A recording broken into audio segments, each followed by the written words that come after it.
Então, eu queria falar com vocês acerca das causas da violência e da criminalidade no nosso país. Falando dessas causas, a gente consegue trazer o motivo do estudo do direito penal. Onde é que o direito penal vai ser inserido dentro desse contexto? O que seriam as causas de violência e criminalidade? Estaria em relação à omissão do Estado, na educação precária, na corrupção, na exclusão, na desigualdade social, na desestruturação familiar, no desemprego, no tráfico de drogas, no preconceito. Quais são as causas da violência e da criminalidade? Se restringe a isso ou tem mais coisa? Então, eu convido você a poder fazer uma reflexão do que realmente é causa de violência e criminalidade, por que nós vivemos nesse pânico. Sim, nesse pânico, porque eu acredito que ninguém se sinta seguro na cidade de Fortaleza. Quando chegam duas pessoas em uma moto perto de mim, eu tenho um pânico. Eu fico temeroso, porque eles querem qualquer coisa. Não precisa ser nada novo. Pode ser coisa usada, mas eles apontam a arma, eles lhe agridem. Então, isso causa um pavor, um temor. E por que esses índices de violência, de criminalidade, eles só aumentam? Será que é só por conta da desigualdade social? É o único fator? Ou temos outros? Será que o Estado ocupa realmente espaço público? Eu vi de perto, lá no Bom Jardim, dos 4 anos que trabalhei como delegado lá naquela área, uma delegacia que abrangia cerca de 300 mil pessoas, com poucos policiais. Eu vi que o Estado não ocupava. Não era uma comunidade, porque uma comunidade você pressupõe escola, um líder comunitário, você tem orfanatos, tem creches, tem uma série de meios. Hoje em dia tem as areninhas, espaços para esportes, mas lá não tinha nada disso. Não tinha organização. E, invariavelmente, quando eu chegava ou quando eu saía, tinha uma ocorrência de homicídio. Todos os dias eu ia a locais de crime de homicídio. Então, o Estado abandonou um espaço público. E como resgatar esse jovem que é arrebatado pelas organizações, pelas facções criminosas? Porque o discurso do traficante, da organização criminosa, é muito sedutor. Ele te dá ali um tênis de luxo, ele te dá bebida, ele te promete mulheres. Em contrapartida, o que a gente pode prometer a ele é acordar cedo, é um futuro de acordar cedo, de trabalhar muito e dizer para esse jovem que, ao final do dia, ele vai ter a consciência tranquila de ser um cidadão e de estar fazendo a coisa certa. Então, é difícil você lutar contra isso, porque o discurso é mais sedutor, o discurso da criminalidade. Então, as políticas educacionais, elas precisam, de fato, ser inseridas. Teve um tempo que aqui no estado de Ceará nós tínhamos um projeto que era Ceará sem drogas. Não existe cidade nenhuma no mundo que não tenha droga. Qualquer interior, tudo tem droga. Tem um traficante. Diz um amigo meu, se naquela cidade só tiver uma pessoa, ali ainda é o traficante. Talvez seja um extremismo, mas o fato é que essas comunidades acabam sendo dominadas por traficantes, por organizações criminosas que arrebatam esses jovens de forma muito fácil.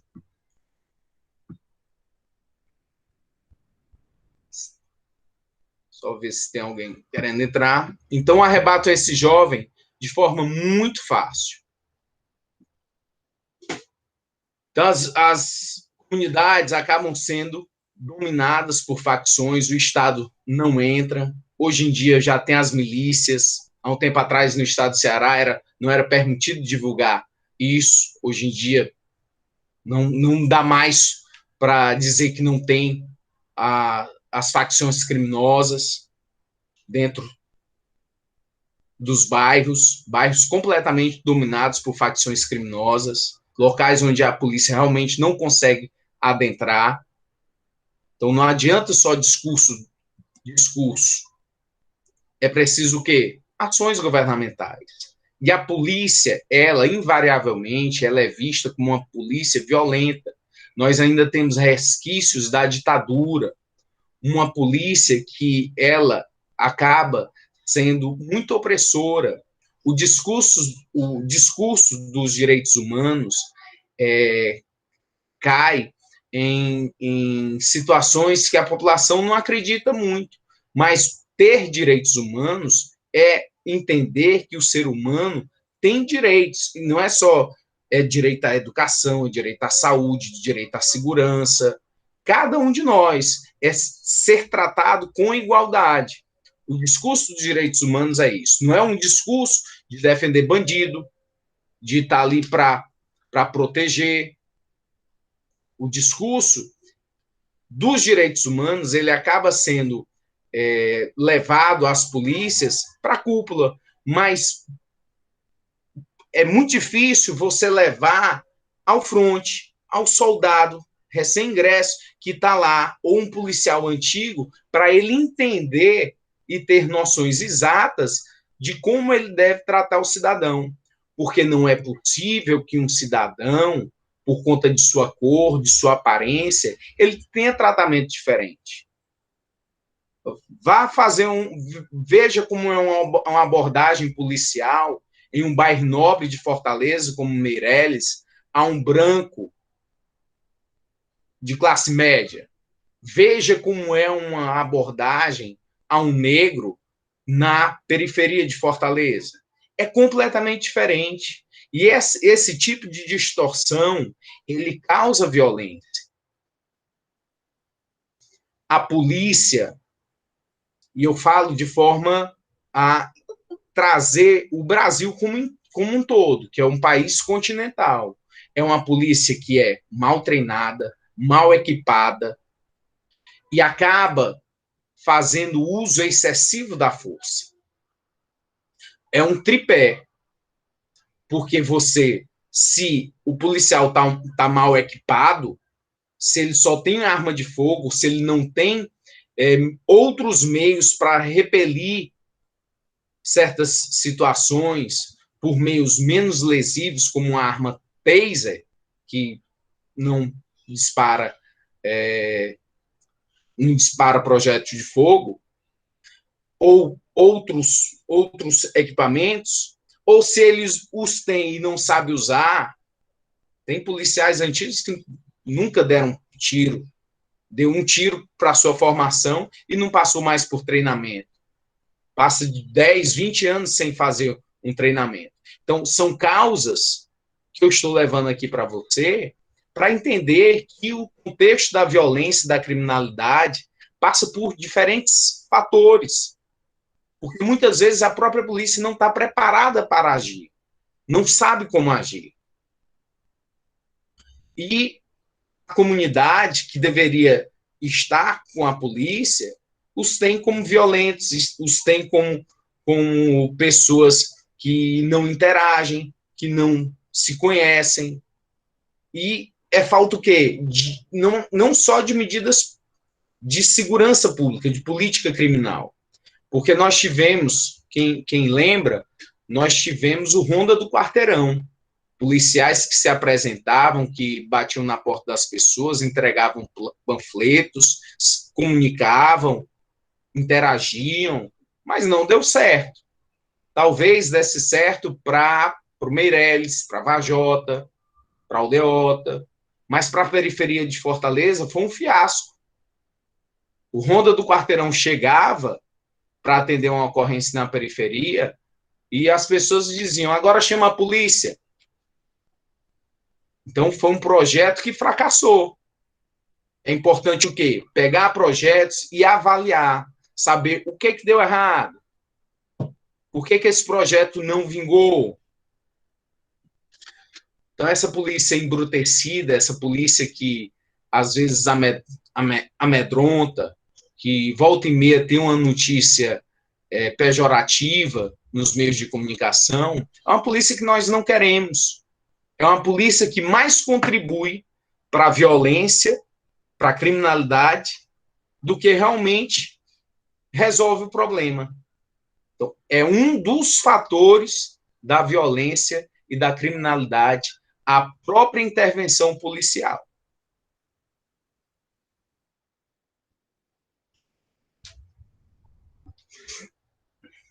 Professor, deixa eu lhe fazer uma pergunta. É porque o senhor estava recomendando, os livros, né? E eu Sim. fiz essa pergunta no chat, sendo que eu acho que o senhor não viu. Que se a gente comprasse o livro agora, daria para aproveitar no semestre que vem? Ou não? É só mais pontual? O livro, você comprando 2020, você aproveita. Você diz, comprando um livro 2020, sim. sim, você aproveita tanto para esse semestre quanto para o próximo ano. Porque o que acontece é que nessa última reforma, a parte geral do Código Penal, ela não é muito modificada. Dificilmente você tem alterações na parte geral. Como houveram muitas mudanças no final do ano de 2019 e todos os autores já se adaptaram e fizeram modificações e atualização nas suas doutrinas, é importante que você tenha um livro que esteja atualizado. Normalmente eu não fazia esse tipo de comentário nos outros semestres. Eu sempre dizia, não, tem pontos que a gente conversa aqui em sala de aula, mas dá para aproveitar a doutrina antiga, de um parente, de alguém da família, de um amigo que já utilizou, mas como essas mudanças foram significativas, aí a necessidade de ter doutrina atualizada, ter doutrina 2020, para não lhe levar a erro com doutrina antiga. Só por isso. E outra pergunta também que eu ia fazer é que você estava falando dessa situação toda, né? E aí você estava falando das areninhas, né? Tem todo esse negócio do esporte, que o esporte pode meio que contornar a situação das crianças que vão crescendo na periferia e tal. O senhor que trabalha nesse meio e tal, você acha que isso é viável ou é uma coisa, sei lá, uma visão muito adiante? Eu acho extremamente viável. O que eu critico é a falta. Então, quando vem uma areninha como essa, como vem projetos de implantação de perspectiva de esporte, de lazer para a comunidade, é salutar. Aqui na periferia de Fortaleza, são poucas as comunidades que são atendidas. Há muito ainda o que se fazer. E buscando um tempo perdido, porque são projetos que acabam sendo pontuais, que se não tiver uma próxima gestão, um próximo prefeito, um próximo governo que continue com medidas como essa, ou semelhantes, a comunidade perde. É esse meu pensamento. Então, passando aqui, a falta de articulação entre as polícias, os órgãos públicos e a comunidade, como um fator também de violência e criminalidade, de aumento. Uma polícia que não interage com a comunidade, uma polícia que não tem informação, que não sabe quem são as pessoas, é uma polícia que não vai desvendar crimes. Se eu não conheço ninguém, vou conversar com quem? Vou ter que informação para alicerçar uma investigação policial? Nenhum. Sucateamento da Polícia Civil a polícia judiciária, que é encarregada de fazer a investigação. Então, depois que acontece o crime, quem faz a investigação, quem faz o procedimento, normalmente através de inquérito policial ou termo circunstanciado de ocorrência, é a polícia judiciária, polícia civil. Se essa polícia está sucateada, você não vai ter a elaboração de provas que possam trazer ao Ministério Público a possibilidade de impor uma denúncia criminal para que vire um processo judicial e, ao final, a pessoa venha a ser punida. As polícias também não se comunicam. Eu não estou, repito, não estou falando exclusivamente ou pontuando a questão do Estado do Ceará, mas do Brasil como um todo. Hoje em dia nós temos a Guarda Municipal, passou a entrar em vigor a Polícia Penal, que é os antigos agentes penitenciários. Então, todas as forças de segurança têm a necessidade de trocar informações, de colher dados, de fazer levantamentos, de ter dados qualificativos de pessoas, de indivíduos que já passaram pelo sistema ou que possam estar inseridos em outros tipos de dados.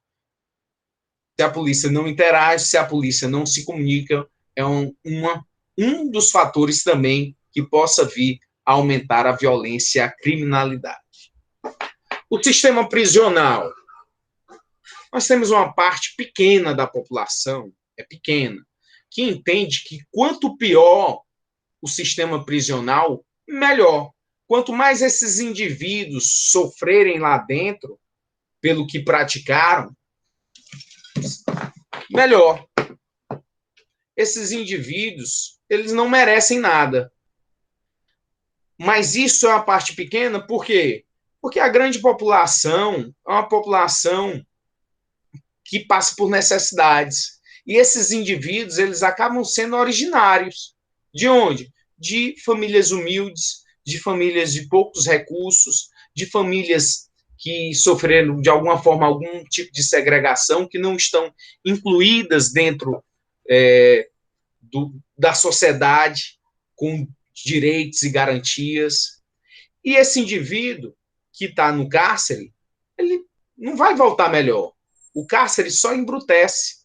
Ninguém fica melhor. Nunca ouvi falar, até hoje, nos meus mais de 20 anos de polícia, de que algum indivíduo tenha ido para o sistema prisional e tenha se recuperado de alguma forma, pela mão do Estado, por força de medidas que foram adotadas lá. Se ele se recuperou, se ele voltou melhor, foi por força da atitude pessoal. E a polícia acaba enxugando gelo. É o famoso enxugando gelo. Porque se eu prendi esse indivíduo e, já que não existe prisão perpétua no Brasil, ele vai retornar normalmente a praticar os mesmos crimes. Porque é um sistema prisional que só quando ele é criado, sistema prisional, vamos fazer a criação de uma nova unidade prisional. Aí no projeto tudo é lindo e maravilhoso. Olha, os presos vão ficar de forma individual, cada um numa cela, vão ser respeitados, vai ser respeitado distanciamento, trancas, mas isso é por pouco tempo. Daqui a pouco, o sistema, ele se transforma e fica um amontoado de indivíduos presos em um só cárcere. Por quê? Porque não tem vaga para todo mundo, e a polícia continua prendendo. E esses indivíduos ficam realmente lá. E aqui no Brasil já se teve caso de presos sortearem entre eles quem deveria morrer para abrir espaço. Então é um sistema que não ressocializa. Se ressocializa, são projetos pontuais, são gotas no oceano.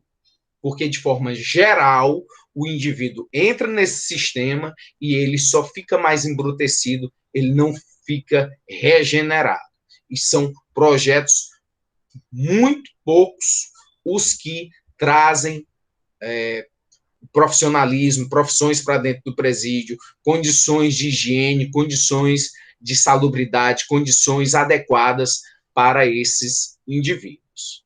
Infelizmente, porque o ideal é termos as medidas da Lei de Execuções Penais, que é uma lei belíssima, mas que só fica no papel, que não é, de fato, cumprida. Maioridade penal, e aí você pode ter um posicionamento, se o ideal era baixar essa menoridade, ao invés de ser os 18 anos, ficar para 16 anos. E esse pensamento, ele tem que ser técnico. Qual é o pensamento técnico? É você entender que entre 16 e 18 anos, esse indivíduo tem capacidade de discernir, de entender o caráter ilícito do fato que praticou. Se você acredita que sim, é porque você é a favor da redução da maioridade penal. Se você entende que essa pessoa, entre 16 e 18 anos, ela, quando pratica um ato infracional, ela não tem discernimento, ela não entendia, não tinha compreensão exata do que estava fazendo, é porque você é contra. De qualquer forma, muito se foi vendido nessa última eleição à presidência da República de que iria ter uma força para baixar a maioridade penal. Só que isso não vai acontecer, mas é de jeito algum. Não por conta da política, de dizer, não, vamos medir aqui esforços para outras mudanças legislativas. Não é isso. É uma questão financeira. É muito caro manter presídio no Brasil. Custa caro, é nosso dinheiro. Então, o presidente não vai investir em presídios. Não é a principal, não é a prioridade. Baixar a menoridade penal vai requerer mais presídios. E isso vai ter muito custo. E não temos essa possibilidade, no momento, de ter mais custo dentro do sistema prisional brasileiro. Então, maioridade penal, esqueça. Não vai haver alteração alguma. É só questão de discussão. Discute para lá, discute para cá, mas não haverá discussão, não haverá alteração, porque financeiramente é inviável. O Estado não aguenta mais pagar, ter dispêndio em relação aos presídios que aí estão. Ainda mais ter que trazer novas unidades prisionais. Combate à corrupção policial é importante também para a diminuição da violência, da criminalidade. Aqui uma matéria do jornal o Povo, vinculada em 2017, onde dizia que era um estado que tinha o menor índice de resolução de processos no Brasil, que a Justiça do Ceará é a mais lenta do Brasil. Triste notícia. Então, um judiciário lento acaba por trazer uma justiça ineficaz. Se processos não andam, eles acabam prescrevendo. O que é a prescrição? É uma causa de extinção da punibilidade. O Estado, que tem o direito de punir, de exercer o ius puniendi, quem vai ser punido é o próprio Estado, em não poder exercer essa punição. Por quê? Porque o tempo não espera por ninguém. Então, o Estado tem tempo pré-definido na lei, no Código de Processo Penal, no Código Penal, para que possa agir. Através de quê? De seus órgãos, sua polícia, do seu Ministério Público, do seu Poder Judiciário. E quando o Estado não o faz, ou ele é lento demais, acaba prescrevendo o crime. E o Estado é quem vai ser punido em não poder exercer esse poder de punir. A quantidade de recursos, enorme quantidade de recursos no Brasil, outro fator de violência, de criminalidade. A legislação insuficiente, com inúmeras brechas, e isso vai nos trazendo, nos remetendo ao nosso direito penal. Um órgão corregedor omisso, conivente, também. vários fatores apontados aí nessa nossa avaliação, análise em relação à violência e criminalidade de fatores. Então, do primeiro slide que você recorda, vários fatores, não são apenas esses. Inúmeros, é um problema extremamente complexo a ser resolvido. Tem solução? Tem. São políticas públicas, trazer cada um desses fatores apontados e outros para que sejam resolvidos. Nós temos muito de questões ainda da época da colônia, então a nossa formação foi bastante difícil, nós temos uma mancha negra no nosso passado, que foi a questão da escravatura no Brasil, que trouxe enormes dificuldades para a nossa população, e a gente tem, por consequência, muito disso, e são coisas que é necessário políticas adequadas e também a que a própria sociedade ela tenha noção dos seus direitos, das suas garantias, dos seus direitos individuais e seus direitos sociais. E aí esse é o contexto que eu queria ter colocado para vocês em relação às causas de violência e criminalidade, para nós compreendermos o nosso direito penal. Direito penal, conceito.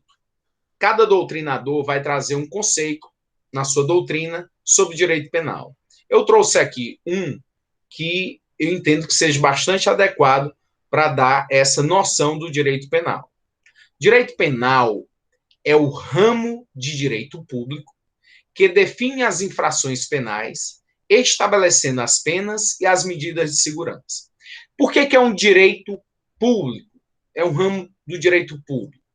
Não é privado. Então, é somente o Estado, ele é detentor do ius puniendi, direito de punir. É como se todos nós tivéssemos dado uma parte da nossa individualidade em prol do Estado. Como dizia Luke, essa individualidade em prol, essa nossa individualidade em prol do Estado faz com que somente o Estado possa exercer a sua vingança pública. É o Estado que vai ter a possibilidade de punir aquele que praticou uma infração penal. Não é direito privado. Por mais que eu tenha sido vítima de um crime, eu jamais vou poder exercer o ius puniendi, o direito de punir. Não sou eu que vou punir. Sempre quem punirá é o Estado. Por isso é uma relação de direito público. Vai definir infrações penais, que é o gênero, do que são espécies, as penas e as medidas de segurança. As penas para os imputáveis, aqueles que detêm responsabilidade, que detêm discernimento sobre a conduta que praticaram, sobre o crime, e aí eles são punidos, ou por meio de privação de liberdade, por penas restritivas de direito, ou por pena de multa. E as medidas de segurança, essas são adequadas aos indivíduos inimputáveis, aqueles que agiram sem discernimento, o doido, o imbecil, o idiota, o retardado, pessoa que não compreendia o que estava fazendo. É aquele sujeito que matou a própria mãe com 50 facadas. Por que ele fez isso? Se era a única pessoa que ainda o aguentava. Porque ele achou que era o demônio, que era o cão que vinha atrás dele. E aí ele se salvou, matou o demônio. Por que ele fez isso? Porque ele é louco. Ele não tinha discernimento. Ao final do processo criminal, ele é absolvido. Só que essa absolvição ela é imprópria, porque ele não pode ser posto em liberdade. Há necessidade de internamento. Aonde? Em manicômio judiciário. E esse internamento se dá através de uma medida, que é chamada medida de segurança. Uma medida de proteção a ele e às pessoas ao seu redor, as pessoas da própria sociedade. A pena, ela vai ser executada, essa medida vai ser executada conforme a legislação, e nós vamos ver lá à frente. A finalidade do direito penal é a tutela jurídica. proteção jurídica aos bens jurídicos mais importantes do meio social, tais como a vida, a liberdade, a propriedade, a dignidade sexual e outros. Então, o que é um bem jurídico? Um bem jurídico é aquilo que é a necessidade de proteção. São bens que as pessoas os têm como importante e que o Estado, ao ver que a coletividade tem aquele bem como importante, vai proteger. E protege através de quê? Através do direito civil, do direito penal, do direito tributário, do direito comercial. Os bens mais importantes, eles acabam sendo protegidos, como o direito ao patrimônio. Seu patrimônio é protegido tanto pelo direito civil quanto pelo direito penal. O que é seu, um imóvel, um bem, está protegido pelo direito civil. O direito penal, ele é subsidiário. Ele vai proteger esse seu direito. E aí ele vem e traz o quê? Dispositivos penais, descrevendo o que é o furto, se alguém subtrair, que é o artigo 155 do Código Penal, subtrair para si ou para outra em coisa alheia móvel. Pena, reclusão de 1 a 4 anos e multa. Então, o direito penal, ele faz essa proteção, ele é subsidiário, ele vai proteger os bens. Então, vai proteger através do crime, estipulando o crime de furto, estipulando o crime de roubo, estipulando o crime de estelionato, de crime de apropriação indébita. Tudo isso é uma proteção que o direito penal faz em relação ao bem jurídico. E os bens jurídicos? É a liberdade, a integridade física, é o patrimônio, é o direito do autor, é a liberdade sexual. Todos são bens juridicamente tutelados pelo Estado. E essa proteção é necessária se fazer, em alguns momentos, pelo direito penal. Porque o direito penal é o único ramo do direito que tem o poder sancionador, que a pessoa, ao praticar o fato, ela poderá vir a ser punida penalmente, com a sanção que chega até a privação da liberdade. O direito penal, você vai encontrar na doutrina o direito penal ou direito criminal. Essa terminologia é absolutamente irrelevante. Você pode tanto falar em direito criminal quanto em direito penal. São sinônimos. É mais corriqueiro você chegar no fórum e ouvir a expressão advogado criminalista, juiz criminal. Você não ouve juiz penal, advogado penal. Não. São nomenclaturas. As varas criminais. Então, criminal vem do crime. Crime é o fato. Penal vem de pena. Pena é a consequência, é a imposição de pena. Pena, a consequência, crime, o fato. Então, são nomenclaturas que são usuais, que são corriqueiras, e elas vêm, ao longo do tempo, na história do direito, sendo utilizadas. Funções do direito penal. Primeira função que nós podemos ver aí, para coibir a prática de atos ilícitos, serve como uma forma de controle social. B, proteção dos bens mais importantes e necessários para a própria sobrevivência da sociedade. O artigo 5º, caput da Constituição Federal, diz que avalia critérios políticos, pois há uma evolução social. Somente os bens mais importantes são selecionados. As bases do direito penal devem ser calcadas no respeito à dignidade da pessoa humana, a promoção dos valores constitucionais e a proteção subsidiária de bens jurídicos. O direito penal, ele é uma grande garantia do cidadão. Como assim garantia? Ele vai limitar o poder punitivo do Estado contra um Estado autoritário. Se eu tenho uma lei que diz exatamente quais são os crimes, o que é o crime e a sanção imposta, eu vou ter aquilo como uma garantia da minha liberdade, porque eu só vou poder ser punido se aquilo que eu pratiquei estiver na lei, estiver descrito, definido. Então, é dentro da legalidade. E a pena está lá imposta. Eu não posso vir a ter uma pena maior do que aquela que a lei descreveu, sob pena de ferir a legalidade. E aí é uma traição do Estado para com minha pessoa.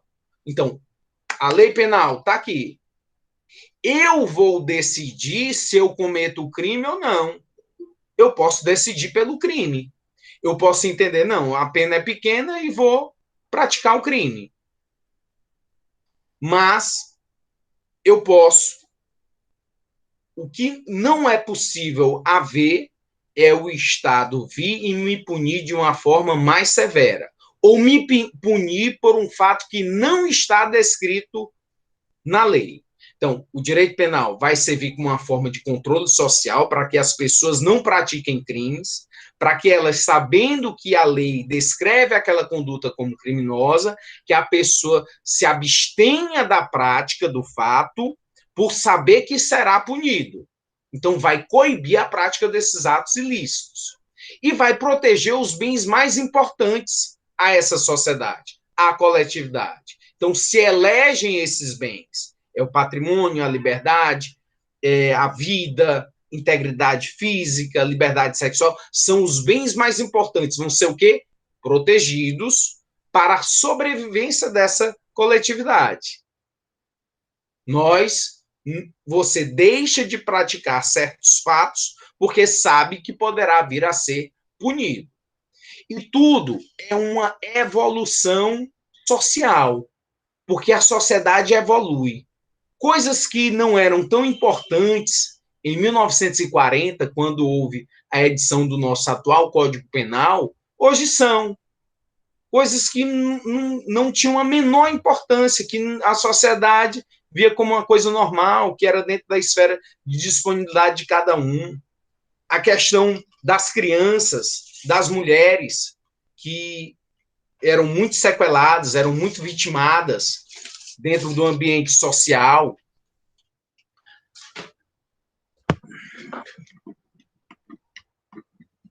E não havia proteção adequada a essas pessoas.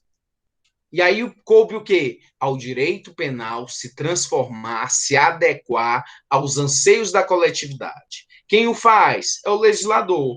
É como se ele pudesse ouvir os anseios sociais, saber o que a sociedade quer para vir e trazer nova legislação.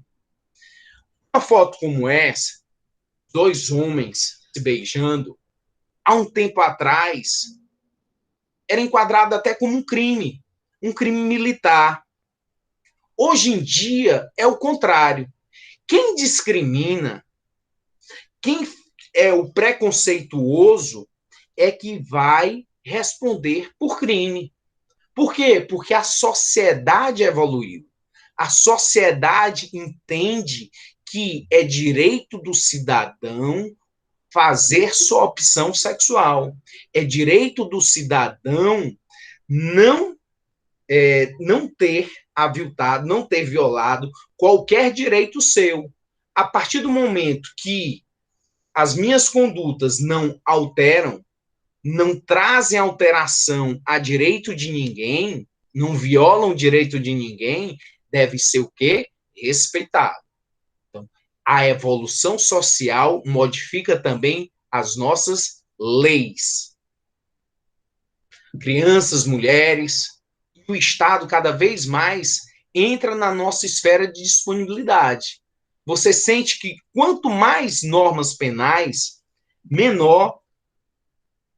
Quanto mais normas penais nós tivermos, menor será o nosso direito de ir, vir e permanecer.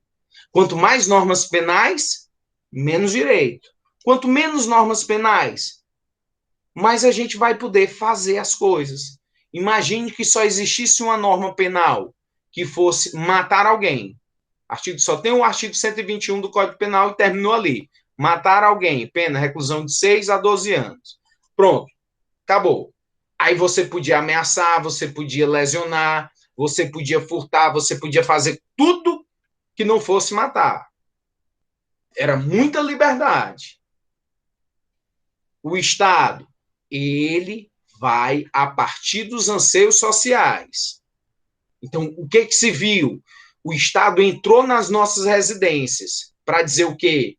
Que as pessoas não podem se agredir, que o homem não é superior à mulher, que o homem e mulher têm direitos iguais. Então, mulher não é subserviente a homem algum. Ela tem que ser respeitada na sua integridade física, na sua integridade moral. A criança não pode ser levada a vexame, a tratamentos excessivos, a famosa lei da palmada. Então, o Estado entrou nas nossas residências, o Estado pega e diz, você não pode beber. Se você dirigir e beber, você estará respondendo crime. Então, o Estado foi lá e entrou na tua privacidade. O Estado pega e diz, olha, você não pode botar o som à altura que você quer. Então, o Estado foi lá e descreveu a conduta da perturbação à tranquilidade. Então, você tem diversas legislações limitando o teu poder de ir, vir e permanecer. Então, nós temos atualmente um Estado que tem leis penais de forma muito abrangente e trazendo limitações à nossa liberdade. Isso é bom ou é ruim? Fica aqui a interrogação. Certas condutas. Algumas condutas, nem todas as condutas, elas geram crime. Nem todas as condutas são crimes. Algumas condutas, elas são administrativas. Elas recebem uma consequência administrativa. Por exemplo, você tem a questão do trânsito. No trânsito, você tem o excesso de velocidade, passar em semáforo vermelho, estacionar em local, em vaga de deficiente, na vaga do idoso. Todas essas situações não são criminosas. São o quê? Disciplinadas pelo direito administrativo. Elas trazem consequência administrativa, uma multa que você tem que pagar, mas não vai gerar um processo criminal. Não vai trazer, por consequência, uma privação de liberdade. O Estado, então, foi seletivo. Ele selecionou, a partir de um bem jurídico, que é a questão do trânsito, aquelas condutas mais graves e mais perniciosas à situação do trânsito. Para o quê? Para fazer com que não para fazer com que haja menos violência dentro do trânsito. Aí o Estado trouxe como crime a embriaguez ao volante, a omissão de socorro, a lesão corporal culposa no trânsito, o homicídio culposo no trânsito, e para as outras situações, o Estado determinou como infrações administrativas. Então, uma coisa é o administrativo, outra coisa é a questão criminal. O direito penal, ele está como última ratio, última razão. Somente vai intervir na vida das pessoas quando os outros ramos do direito não forem suficientes, não conseguirem debelar, resolver a contenda. Aí entra o direito penal, que é o único ramo do direito que tem a possibilidade de sanção, de privação de liberdade, e que traz, dentro do devido processo legal, um processo criminal. Essa pirâmide é a pirâmide de Bob. Ele traz a questão do sistema jurídico. É um sistema jurídico harmônico. Não existe contradição, não existem leis que estejam contraditas, leis que têm significação diversa uma da outra. As leis, elas têm que ter harmonia. E é dentro dessa pirâmide, lá no ápice, o texto constitucional, a Constituição Federal. Todas as outras normas, todos os outros regulamentos devem estar de acordo com o texto constitucional, sob pena de serem eivadas de inconstitucionalidade, de não terem efeitos, de ter efeito algum. O Código Penal, as leis penais tanto podem ser através de leis complementares como leis ordinárias. O processo da lei complementar ele é mais difícil. Para passar uma lei complementar, precisa de maioria absoluta dos membros do Congresso Nacional. Então, normalmente, as leis penais, elas são estabelecidas como leis ordinárias. E aí tem que estar em consonância do texto constitucional. E aí vem os decretos, instruções normativas e as portarias, portaria lá do teu condomínio, portaria administrativa de algum órgão, de alguma secretaria de Estado, mas todas em consonância ao texto constitucional. O Código Penal, ele está dividido do artigo 1º ao 120 como a parte geral, que nós vamos estudar esse semestre. A parte geral, ela dá noções gerais dos dispositivos incriminadores. Nós vamos ter a noção exata da interpretação desses dispositivos penais, tanto em relação ao tempo, ao lugar do crime, a questão do crime ter sido praticado fora do território nacional e poder a lei penal abranger, a nossa lei penal brasileira, as questões discriminantes que vão absolver o indivíduo, como a legítima defesa, o estado de necessidade, o estrito cumprimento do dever legal, o exercício regular de direito, todas fazem parte da norma geral, estão inseridas na parte geral entre o artigo 1º e o artigo 120, as causas de extinção da punibilidade, enfim, até eu trouxe a ementa lá no ambiente Moodle do AVA, a ementa em relação ao que nós vamos ver durante o semestre no estudo do artigo 1º ao artigo 120. A outra parte do Código Penal está entre o artigo 121 a 361, que são as normas penais incriminadoras. São os crimes propriamente ditos. Não quer dizer que o Código Penal tenha 361 artigos. Teve muita modificação em relação a esse Código Penal. Alguns crimes, eles já não existem mais, foram retirados do Código Penal. Posso citar aqui o exemplo do crime de adultério, crime de sedução. Então, são crimes que não existem, foram retirados, então continua lá a numeração, mas não tem mais o dispositivo. E tem outros dispositivos que, por uma técnica legislativa, o legislador resolveu colocar artigo 300 e tanto A, 300 e tanto B, C. Então, vários dispositivos incriminadores em um só artigo, como é o caso lá da questão de levar aparelhos celulares para os presídios. Em 1940, quando entrou em vigor o nosso Código Penal, não existia celular. Então, não tinha como se inserir. Nosso Código Penal é de 1940, várias inserções foram postas dentro, alterações foram postas dentro do Código Penal. Pode ser até considerado como uma concha de retalhos. E há um prejuízo muito grande, principalmente nos crimes, de você, a mercê dos anseios sociais, você trazer novos crimes com penas muito altas. E aí, crimes que já estavam estabelecidos no Código Penal, há tempos atrás, estarem distorcendo, porque tem penas menores.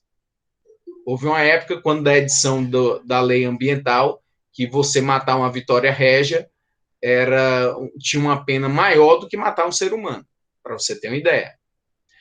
E o Código Penal, as leis penais não se resumem a esse texto do Código Penal, entre o artigo 1º ao 361. Existem também leis especiais, ou ditas extravagantes, que estão fora do texto do Código Penal, que é a lei, algumas leis, vou citar aqui exemplos, lei antidrogas, Estatuto do Desarmamento, lei ambiental, o Código de Trânsito. Todas essas são leis que têm o aspecto criminal. Elas vão tratar de um tema específico, mas em algum momento, em algum capítulo, vai estar lá estabelecido a descrição de conduta e a sanção penal. Para uma lei ser considerada uma lei criminal, uma lei penal, basta ter pelo menos um dispositivo incriminador, que descreva uma conduta e em seguida uma pena. Basta isso. Aí ela se transforma em lei penal, como é o caso da lei eleitoral, que tem dispositivos incriminadores.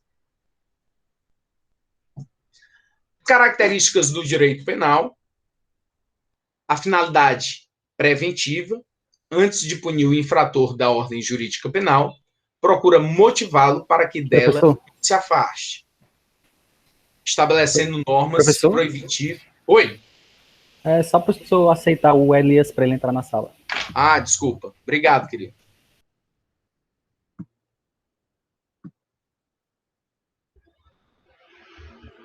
Cadê o Elias?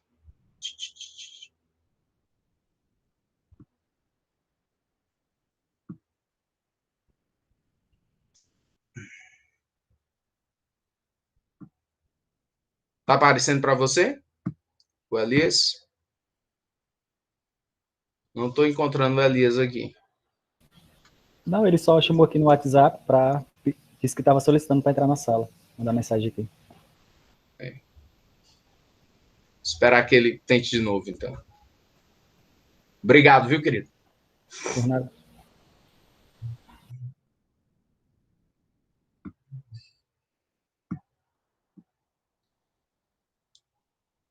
Apareceu o som novamente, eu volto para verificar. Para o Elias poder entrar. Então, a finalidade preventiva. O que é essa finalidade preventiva? Se eu sei que há um dispositivo incriminador, vai me motivar a não praticar o fato. Por que eu não cometo o crime? Eu não cometo um crime por vergonha. Vamos ver se ele chegou.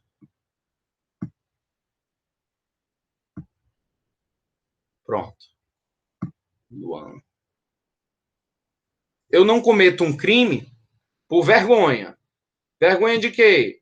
Vergonha da minha família. Vergonha dos meus filhos. Vergonha do pessoal da igreja, que vai me olhar como? Como é que eu vou chegar na minha igreja? Como é que eu vou chegar no final do ano, Natal, lá com a minha família? Sabendo que eu pratiquei um crime, que eu estou respondendo um processo criminal.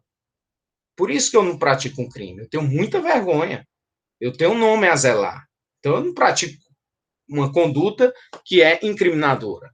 Eu vou me furtar a isso. Deus me livre.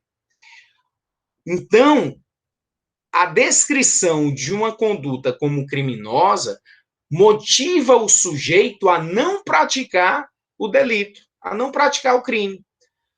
Ele vai evitar essa situação. É uma ciência normativa. O objeto de estudo é a norma, o direito positivo. A ciência penal, o direito penal, ele é positivado. Ele está através de norma, uma norma escrita, uma norma posta, que dá conhecimento ao cidadão através do Código Penal, das leis penais, em que ele vai saber exatamente o que será considerado infração penal e qual a consequência.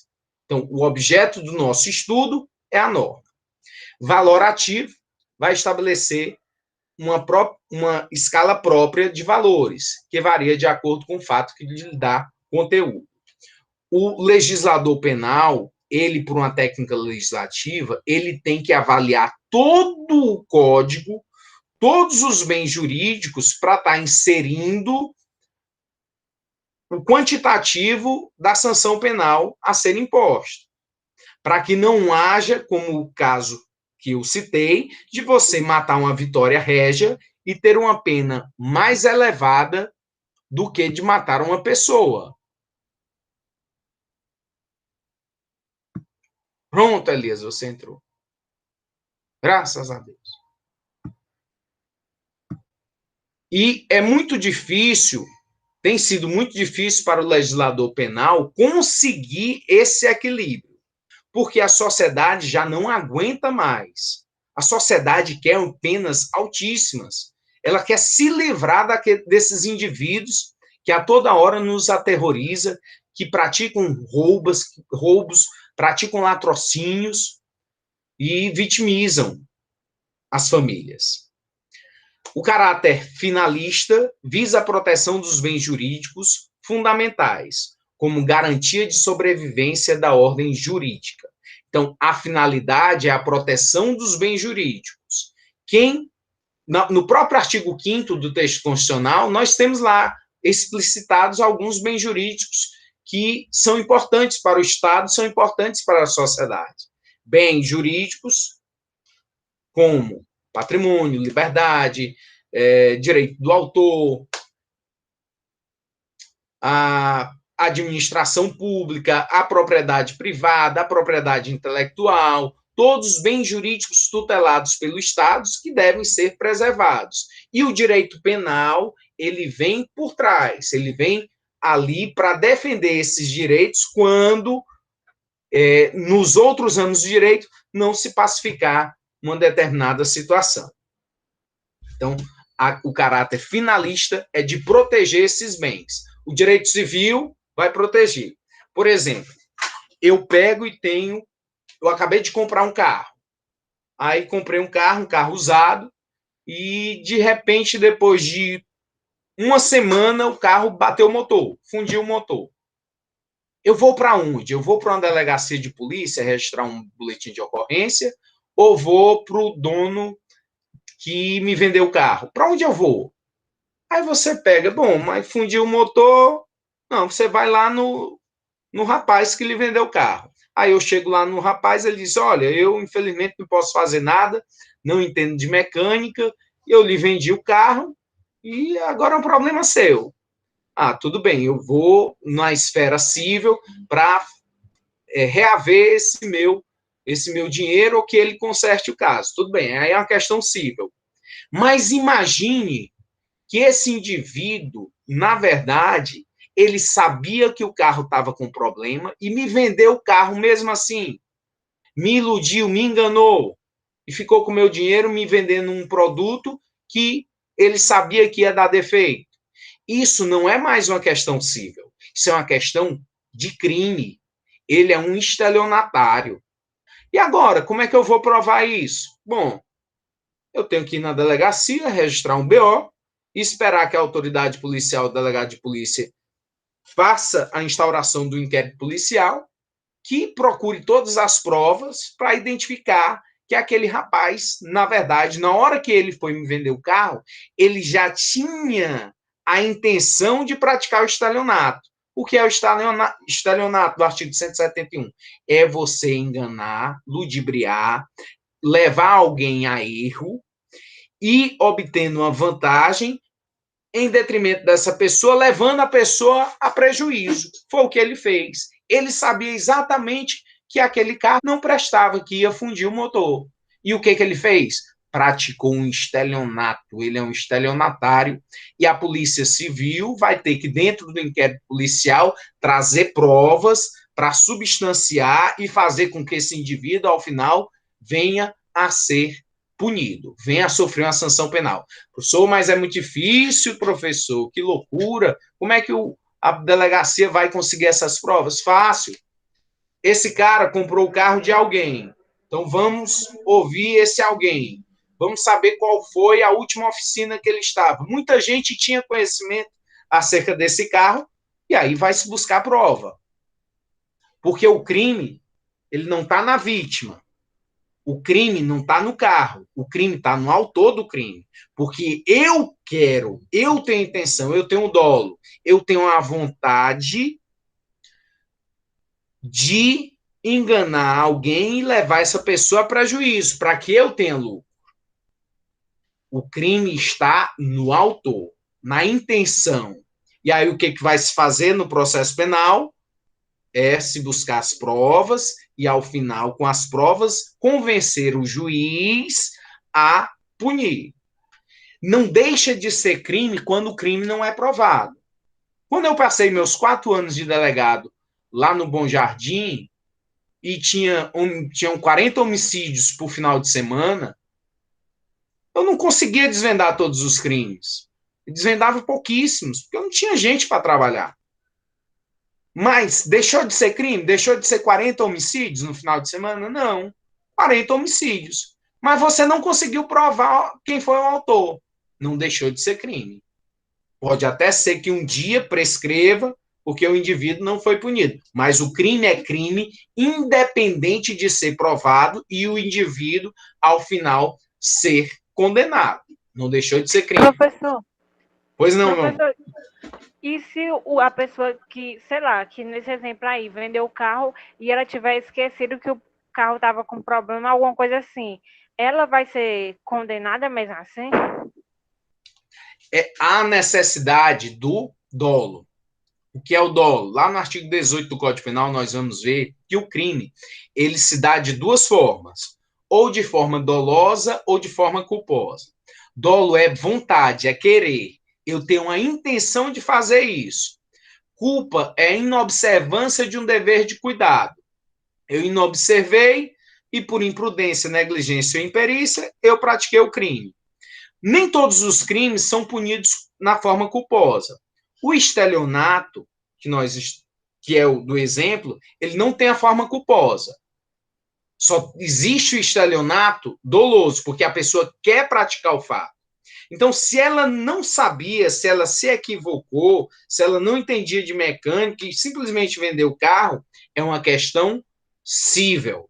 Única e exclusivamente ela vai discutir na esfera cível. A esfera criminal, ela só existirá a partir do momento que o autor, ele, na verdade, queria o crime. É como se antes de praticar o fato, ele pudesse olhar o Código Penal, visualizar o artigo 171, ler o artigo 171, que traz a descrição do estelionato, verificar a sanção imposta e decidir, não, isso daqui, essa pena aqui eu aguento, então eu vou praticar esse crime. Porque o Estado é legalista. Há a descrição no preceito primário, que é a descrição do fato, e há o preceito secundário, que é a sanção penal. Então, eu decido cometer o crime. O cara que vendeu o carro, ele decidiu praticar o crime. Quando eu atiro em uma pessoa querendo matá-la, eu tive um motivo e eu decidi praticar o fato. Da mesma forma, esse indivíduo, se a pessoa que vendeu o carro não tinha esse dolo, essa vontade, se foi levada a um erro, uma falsa apreciação da realidade em relação às condições do objeto, do veículo, não há que se falar em crime. O crime é dolo, eu quero cometer o crime, ou culpa, inobservei um dever de cuidado. Mas nem todos os crimes têm a forma culposa. Alguns crimes que têm a forma culposa é a lesão corporal, que tem a forma culposa, o homicídio tem a forma culposa, mas o estelionato não tem a forma culposa. Sancionador. Deu para entender?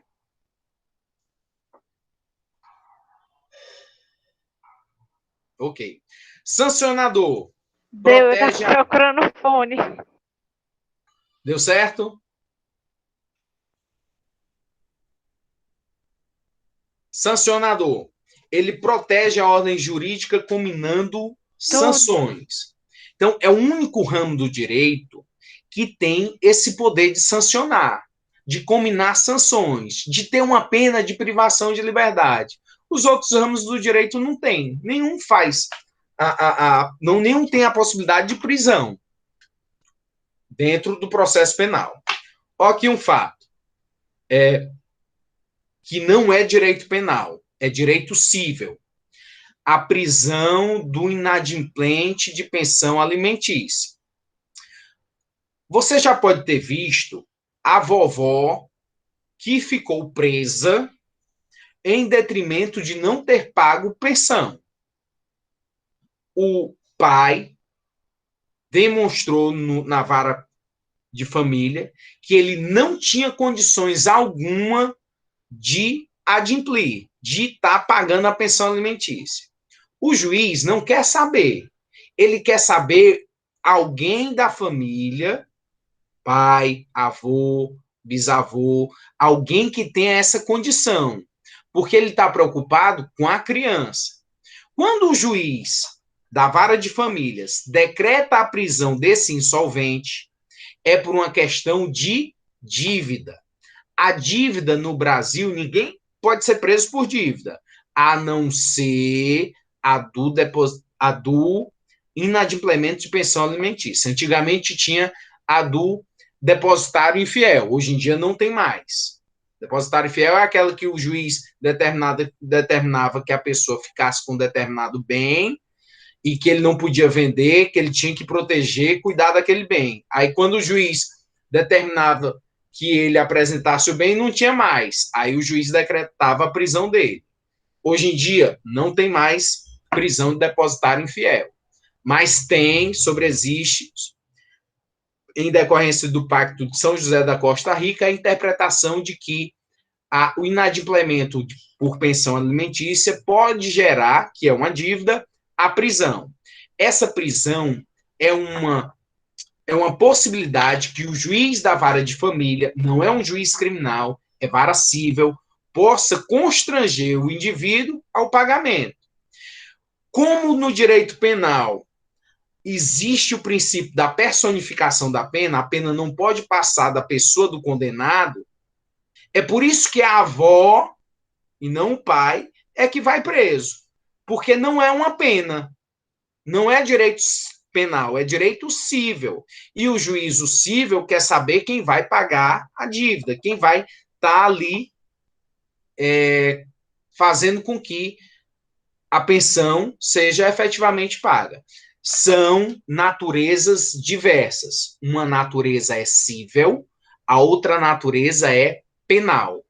O inadimplemento de pensão alimentícia tem uma natureza cível e, excepcionalmente, o Código Civil ainda permite essa restrição da liberdade por um tempo predeterminado na lei. Diferentemente da natureza penal, que não vai gerar antecedentes criminais, não vai gerar processo criminal, esse inadimplemento. São naturezas distintas. Somente o direito penal tem esse poder sancionador de privar a liberdade da pessoa através de um processo criminal, impondo sanções, mas de uma natureza diversa e, excepcionalmente, há essa possibilidade desse caso que eu citei em relação à pensão alimentícia.